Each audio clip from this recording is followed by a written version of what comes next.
എന്താ പറ്റിയേ? അപ്പോ പാർവതി പറയാ, എന്ത് സുന്ദരനാ എൻ്റെ മോൻ ഗണേശൻ, എന്തിനാ ഇങ്ങനെ ഇരുന്ന് കരഞ്ഞുകൊണ്ടിരിക്കുന്നേ? പിന്നെയോ നല്ല വലിയ ചെവിയില്ലേ എൻ്റെ മോൻ, ആ ചെവിയൊക്കെ വെച്ച് മുഖമൊക്കെ കവർ ചെയ്ത് പിടിച്ച് എങ്ങനെ അടിച്ച് കരയുന്നോ? What happen to you? പിന്നെ എന്തൊരു ഭംഗിയുള്ള മൂക്ക്, അങ്ങനെ നീണ്ടു കിടക്കുന്ന നല്ല സുന്ദരൻ മൂക്ക്. ആ മൂക്ക് വെച്ചിട്ട് നീ കണ്ണുനീര് തുടച്ചുകൊണ്ടിരിക്കുകയാണോ? പിന്നെയോ നല്ല തക്കുട് വയറല്ലേ, അതിൻ്റെ പുറത്ത് കയ്യൊക്കെ കെട്ടി വെച്ചിട്ട് എന്ന് പറഞ്ഞ് പിണങ്ങി എന്തിനാ അമ്മയുടെ മോൻ കരയുന്നതെന്ന് പാർവതി ചോദിക്കും. അപ്പൊ ഗണേശ് പറയും, അമ്മ അപ്പൊ പറഞ്ഞില്ലേ നല്ല ഭംഗിയുള്ള ചെവി, സുന്ദരൻ ചെവി എന്നൊക്കെ. ഈ സുബ്രഹ്മണ്യൻ ഇവൻ എൻ്റെ ഈ ചെവി പിടിച്ച് വലിച്ചു. എന്നിട്ട് ഇവൻ എന്താ പറഞ്ഞേ? നാട്ടുകാർക്കൊക്കെ ഇത്രയുള്ള ചെവിയേ ഉള്ളൂ, നമുക്ക് മനുഷ്യർക്ക്, ഇവന് മാത്രം ആന മുൻപിൽ ചെവിയാന്ന് പറഞ്ഞ് എന്നെ ആക്ഷേപിച്ചു. അപ്പൊ പാർവതി പറയും, മുരുക, സുബ്രഹ്മണ്യൻ നീ കാണിച്ചത് ശരിയായില്ല. അപ്പോൾ സുബ്രഹ്മണ്യൻ പറയും, ഇവൻ എന്നോട് ചെയ്ത് എന്താണെന്ന് അമ്മയ്ക്കറിയാം. ഇവൻ പറയുക, എല്ലാ മനുഷ്യരെയും വിളിച്ച് കാണിച്ചിട്ട് പറയാം, എല്ലാവർക്കും 2 കണ്ണേ ഉള്ളൂ, നിനക്ക് മാത്രം 1, 2, 3, 4, 5, 6 എൻ്റെ തീർന്ന് എണ്ണീട്ടും കൂടെ തീരുന്നില്ല, അത്രയും കാണുന്നുണ്ടെന്ന് പറഞ്ഞ് എന്നെ കളിയാക്കി. അപ്പോൾ ഗണപതി പറയും, അമ്മ ഒരു മിനിറ്റ്, എൻ്റെ ഈ തുമ്പിക്കൈയില്ലേ ഇത് കണ്ടിട്ട് ഇവൻ പറയുക, എല്ലാ മനുഷ്യർക്കും ഇത്രയുള്ള മൂക്കേ ഉണ്ടാവുള്ളൂ, നിനക്ക് മാത്രം ഇങ്ങനെ നീണ്ടു നിവർന്ന് മൂക്കാന്ന് പറഞ്ഞിട്ട് അവൻ്റെ ശൂലം വെച്ച് എൻ്റെ മൂക്ക് അളന്ന് നോക്കുക. അങ്ങനെ ഇവർ 2 പേരും അത് വലിച്ചു ഇത് വലിച്ചു എന്ന് പറഞ്ഞ് എല്ലാ കുട്ടികളെയും പോലെ, എല്ലാ ബ്രദേഴ്സ് ആൻഡ് സിസ്റ്റേഴ്സിനെയും പോലെ വഴക്കിട്ടുകൊണ്ടിരിക്കുമ്പോൾ പാർവതി പറയും, ശരി, നിങ്ങൾ സഹോദരങ്ങളാണ്, വഴക്കിടാൻ പാടില്ല എന്ന് പറഞ്ഞ് ഗണപതിയുടെ തുമ്പിക്കൈ എടുത്ത് മുരുകൻ്റെ കയ്യിൽ വെച്ച് കൊടുത്ത് കോംപ്രമൈസ് ആക്കും.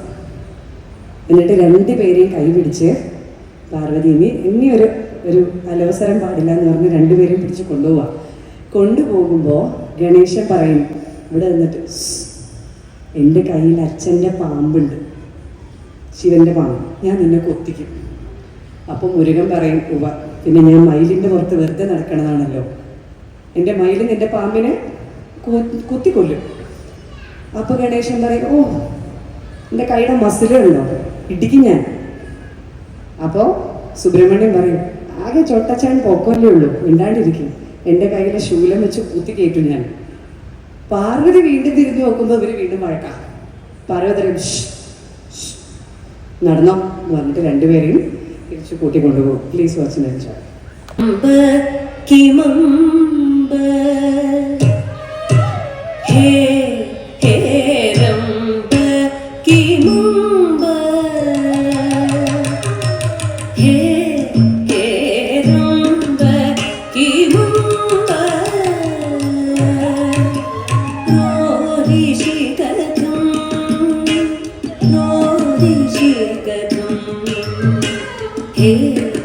हे रंब किमंब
नैतत्ते अप्युचितं गजास्य नैतत्ते अप्युचितं गजास्य नैतत्ते अप्युचितं गजास्य चरितं नासा मीमीते अम्ब मे चरितं नासा मीमीते अम्ब मे चरितं नासा मीमीते अम्ब मे तक्क तक्किट्ट तक्क तक्किट्ट रक्क तक्किट्ट तक्क तक्किट्ट रक्क तक्किट्ट रक्क तक्किट्ट चरितं नासा मीमीते अम्ब मे चरितं नासा मीमीते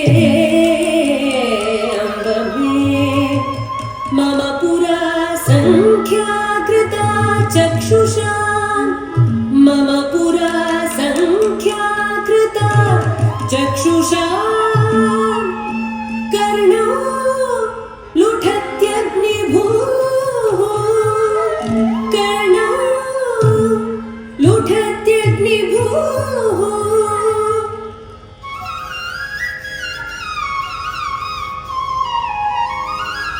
तौ एवं सहसा विलोक्य तौ एवं सहसा